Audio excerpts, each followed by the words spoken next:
Hi, I'm Sydney. And I'm Jake. And you're listening to Two for the Matinee. It's not the worst movie, or is it? You know what? It's definitely not the worst movie. It's a long movie, but it's not the worst movie. Yeah, today we are talking about Justice League, the Snyder cut. It's the 4-hour Two for the Matinee cut of 2-hour Two for the Matinee talking about Snyder's 4-hour cut. The 4-hour epic. So if I was to sum up this movie in a phrase, I would sum it up as the whole is greater than the sum of the parts. Because there are things about the movie that I found kind of dull, or that I wasn't super interested in, or didn't necessarily maybe agree with as far as the creative vision. But overall, I think it's actually pretty good, and it's definitely way better than the Joss Whedon version. Because that one, if you were to ask me what the big differences are, I'd be hard pressed to tell you because it's been a long time. I watched a YouTube breakdown of the differences because I couldn't remember. Okay, we can get into it. But what I do remember is my reaction to that version. And I just remember kind of feeling let down and unenthused about it. And this one, especially some of the stuff towards the end, got me real enthused. So that's kind of my overall summary of my reaction to it. So it took me several days to watch this. I did fall asleep during the first 20 minutes, 3 different times, but that possibly was due to the vaccine reaction one day. And then I was really tired the other day. So I will say overall, my reaction to this is meh. I mean, I put my 4 hours plus time in, and I came out with meh. It felt very visionary to me. Like he had a vision and he got to execute it. And whether I like the vision or I don't like the vision, I appreciate it on that level for sure. Because I feel yes, that's rare these days, especially, we've been talking about New Hollywood, and that was kind of the case back then and not so much now. But Zack Snyder got to do it. And they gave him, I think, $50 million in reshoots, which is kind of mind-boggling that they would do that, but they did. Did he do reshoots, or was it for post-production? It was some reshoots, and they shot completely new material, like the end, right? The very end, the epilogue part. I know that was completely new, and then a bunch of the cyborg stuff I think was new or reshot. Because as far as if we're gonna get into differences, that was one of the bigger differences that I noticed. Right. Like Cyborg actually had a story. Yeah, and I liked it. Yeah, I think that was probably one of the most compelling changes and better changes in this movie. Although I have to say I disagreed with the crux of his struggle, because I feel like it boiled down to him being bitter about having this metal body, and I was like, you live in a world with superheroes. I'd be like, hell yeah, I have superpowers now. Yeah, so what? I'm 95% robot, but it's cool. Yeah, if you're living in a world where superheroes are your reality, then you can't really be like, oh, this sucks. Who will love this? I'm pretty sure a lot of people will. Exactly. You're not an outsider. You're a god. Yeah. And it's funny, but while I was watching it, because you've seen The Boys, right? Yeah. I feel like they kind of shifted the genre in a very powerful way, where it's kind of hard to watch serious superhero movies now, because I keep they feel a little disingenuous. You know what I mean? Yeah. Well, I mean, I've never been a fan of the DC universe. I just think that their storytelling is very boring to me on some level. And I think that their ambition far exceeds the talent that they have working for them. Well, you must have liked the Nolan Batmans. I'm not counting those. Okay. Those Yeah. exist in their own. Those exist in their own world. And the Tim Burton Batmans. Mm-hmm, We're not going to talk about the Batmans.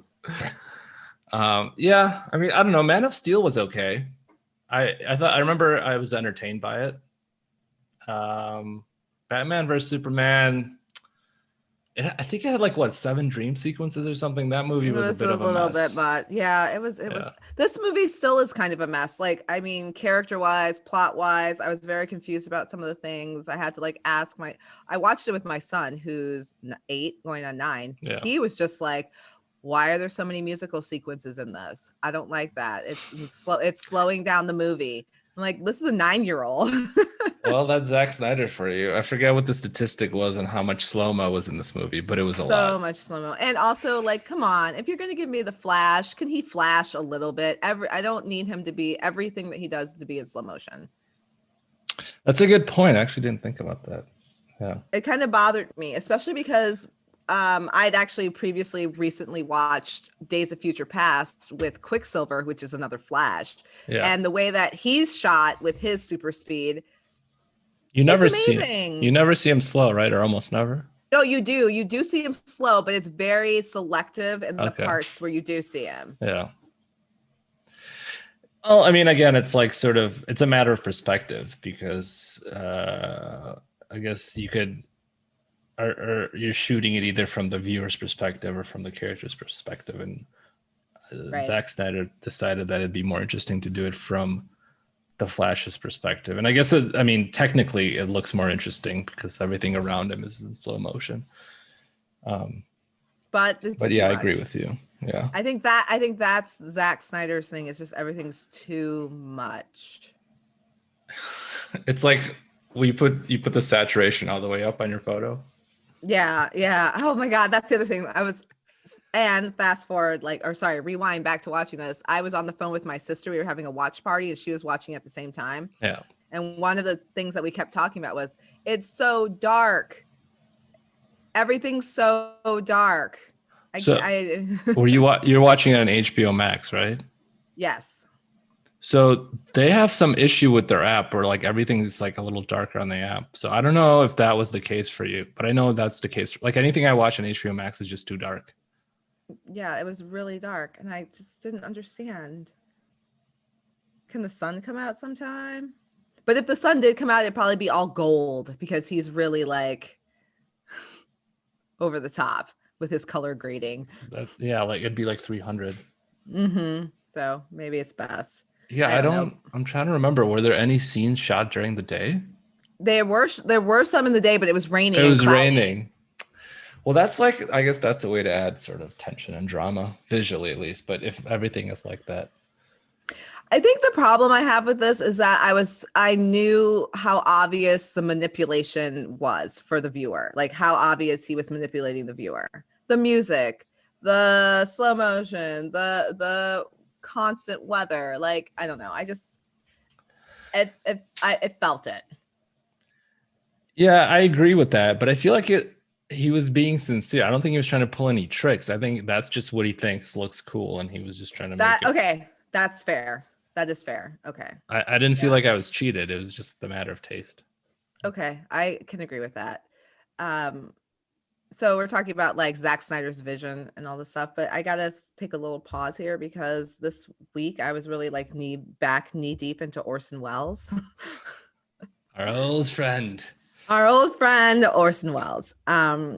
Yes, I'm a walking Orson Welles stan account. So I was watching a lot of like stuff on Orson Welles and I'd watched a couple of movies of his that I hadn't seen. And man, when you like compare, like, yeah, Orson's had like these great ideas and like vision that a lot of times came out really messy, but like you could see there's true artistry there. I don't know if I can say, like, I know Zack Snyder has a vision, but I don't know if I can consider like, I don't know. I feel like it's just not art.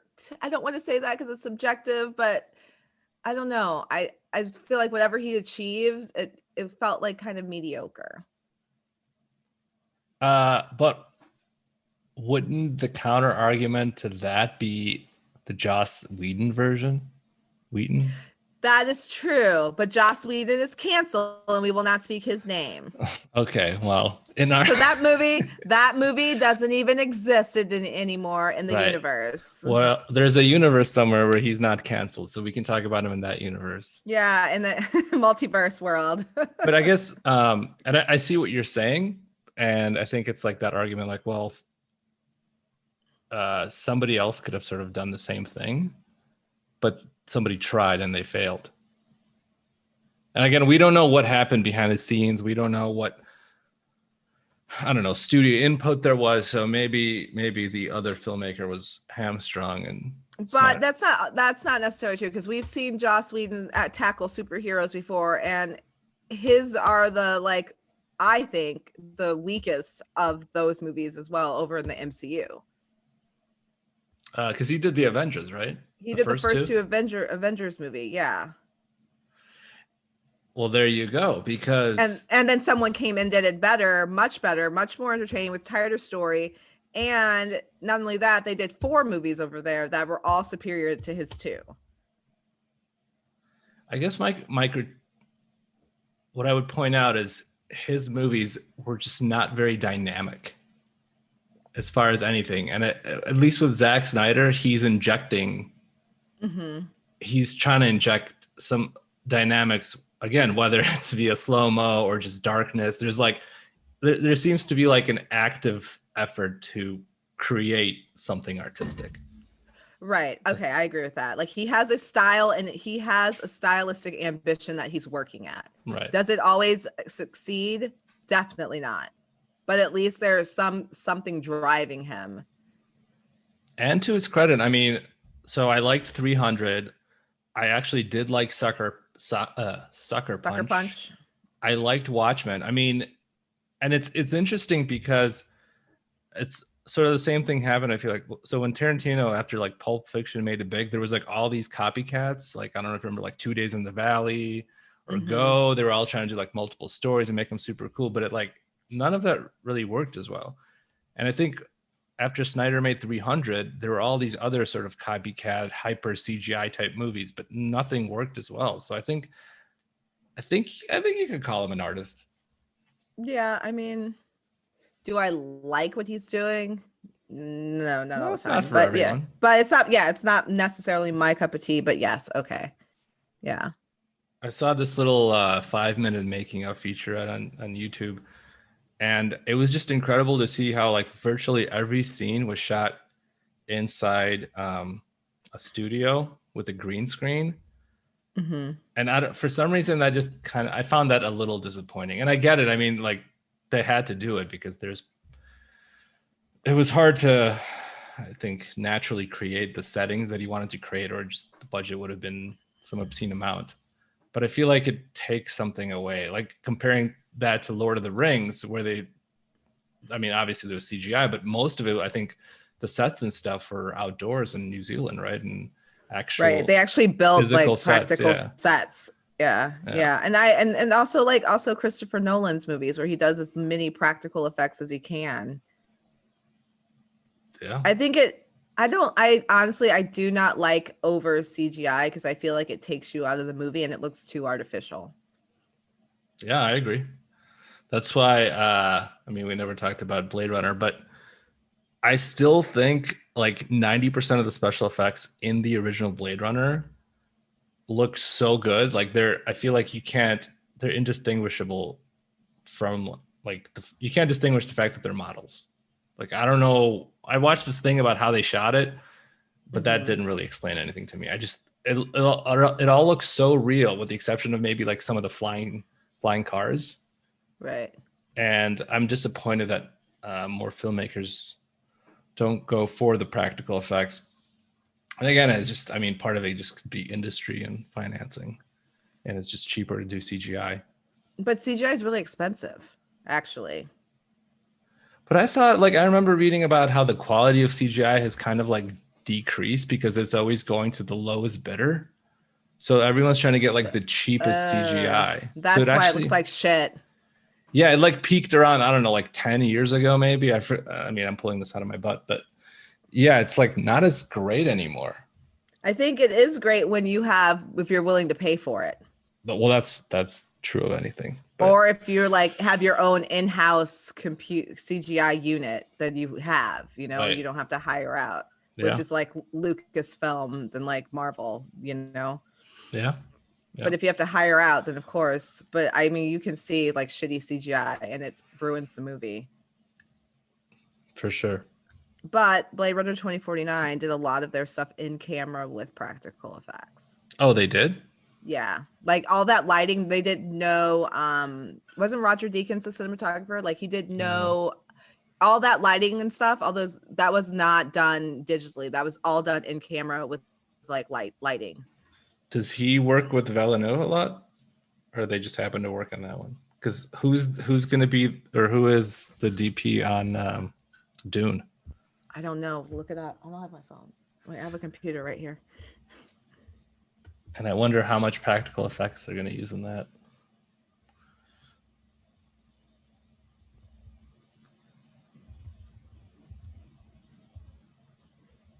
Let me see, who is that? Greg Fraser. What else has he done? Oh, he's doing the Batman as well. Interesting. Rogue One, Foxcatcher. Oh, Deacons was supposed to do Dune, and he parted ways with them in 2018. Uh-oh. I like Deacons. I wonder if that's a bad sign. I feel like it's a bad. I don't know. Because he didn't want to do their fucking CGI. Probably. I don't think he likes CGI. So yeah, he's like, what is he, 60, 70 years old? He's old school. Yeah. What else has he done? Oh my God. He did 1917. He did Skyfall. Didn't he do Shawshank Redemption? Interesting. Speaking of practical effects, I watched Jaws the other week, and I hadn't seen this movie in like, I don't even know, 20 years, 25 years. And I didn't know if it was going to hold up again, but holy shit, that movie's so good. Like, the direction, the cinematography in it is so great. Like, I mean, it could have just been like like a monster movie, but the way Spielberg shot it, like almost every shot, the camera's moving and like changing POV, or there's things going on in the background. Everything is very lively. And in my Raging Bulls book, it talked about how he refused, like one of his conditions for doing this movie was he refused to shoot in a pool. So they shot everything out in the open ocean. So you get that. And the shark still looks pretty good to this day. What's that on right now? Hulu? HBO Max. They have Jaws, Jaws 2, and Jaws 3D. Jaws 3. I don't think they have Jaws The Revenge. The Revenge of Jaws. Yeah. But yeah, I forget, like, what a great movie and what a great job he did. Oh yeah, and Roy Scheider, we're a fan. Yeah, and Richard Dreyfuss. Yeah, we stan.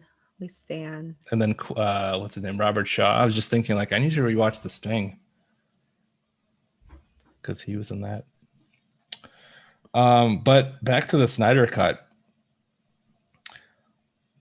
So the other thing that happened while I was watching it is, like, so I broke it up into two 2-hour sessions, and the first one, it felt a little slow because they were kind of, they're bringing the team together, so you kind of had a little backstory about each of the characters, like where we learn more about Cyborg, and there wasn't really a lot of action until right at the end of that 2-hour mark, where they have their first team encounter with Steppenwolf. And then the second half obviously picks up because they take the battle to him. And so I was a little more engaged, and the fighting did look better, I think, in this version. But what really took this movie for me to the next level was literally like that last post-apocalyptic scene. It like lit a fire for me. And then I was reading about how it's never going to happen, and I was so disappointed. But like that idea that he set up, where you have like Batman and Joker and Deathstroke, and who else is in that? Mira from Aquaman. Yeah, you have this like ragtag team of heroes and villains fighting Darkseid, who's controlling Superman. I mean, I think that idea alone is like better than any Marvel movie that's come out. That concept, and I just got so excited watching that. Yeah, no, that's not happening. I was just like, there should be a petition, like a change.org. Like I will give Warner's like $20 to go see that. Just make it happen. But alas. Maybe we'll get a TV show. Maybe they'll do it on the TV. Oh, HBO Max? Mm-hmm. Yeah, I guess the other issue is Affleck doesn't want to do Batman anymore. I think that's a problem. I mean, I'm fine with that. I don't like his Batman. Yeah, okay, that's my other problem with the movie. Oh my god, all these people are like super overpowered superheroes, and then there's Batman. Yeah, that was kind of funny to watch. It's like you're not really a superhero. I remember when they packed the plane to fly over to fake Chernobyl. I'm like, he better be bringing the Batmobile because he's useless without it. Right. And it's like there's literally no point of view here. Well, he's right supposed now. to be the smartest, right? The world's greatest detective. He's the brains. I guess he's like the Tony Stark of the group. But even Tony Stark has Cyborg's better. Tony Stark, as far as like his abilities, right? No, Tony Stark's like the guy who makes all the gadgets and has the gadgets and provides the team with the stuff and the money. Well, yeah, that too. But at least he has a suit that flies. Well, I could see Batman building some sort of like, because which was it in the Avengers where Iron Man had the Hulk fighting suit? Oh yeah, the Hulk Buster. The Hulk Buster. Yeah. I could see Batman creating some kind of like Superman Buster. Batman's whack. How are you gonna like? Superman's practically God, right? And like you're just some dude in a suit that has like grappling hooks. Well, I think that's where it becomes interesting, and it sort of played out in that movie, but not really. It's because Batman has to use his wits, right? Because physically, he's no match. But the way that Affleck plays him, I don't even believe that he's smart. But that's the problem. I don't believe anything, and I just feel like Affleck's just like phoning in a performance. And it's like the little kid who's playing the Flash, Ezra Miller, he's like giving everything to the role, you know? Yeah. And then there's Ben Affleck getting drunk in his trailer. Poor Ben. Well, they didn't give him the opportunity to be the world's greatest detective, which it seems like the new movie's going in that direction. Mm-hmm. From my interpretation of it. So we'll see if it plays out.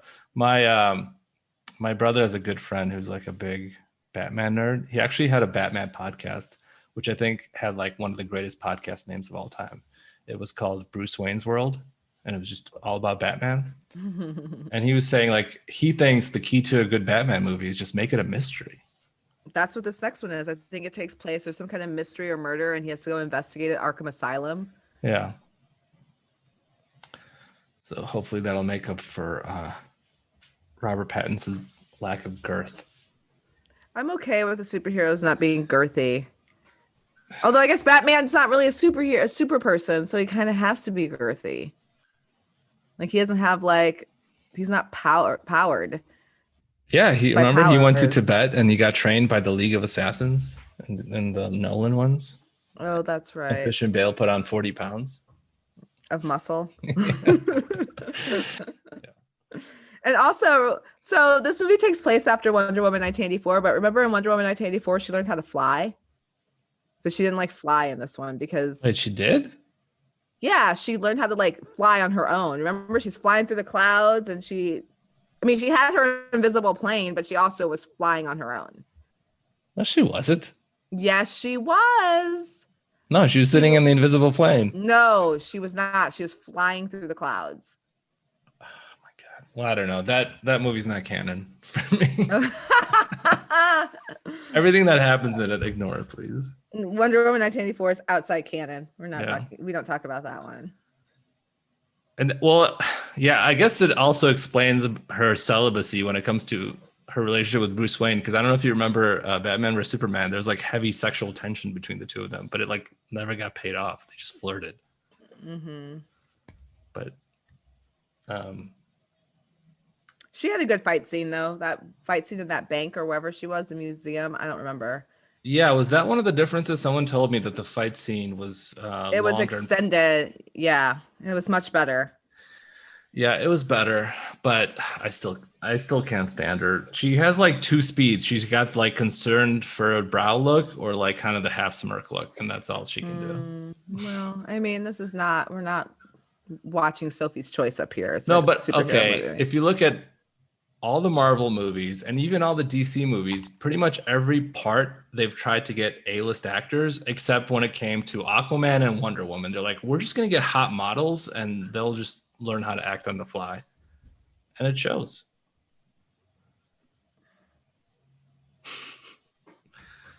That's a nod from Sydney. Yeah, I don't know if I have anything else to say about this movie. I definitely don't regret watching it. I was hesitant. And through the first like hour or something, I was kind of like, all right, where's this going? But they introduced Darkseid, which I thought was great. I like that battle from the past with Darkseid. Kind of reminded me of some of the Lord of the Rings stuff. It looked kind of cool, and they showed Ares and Zeus.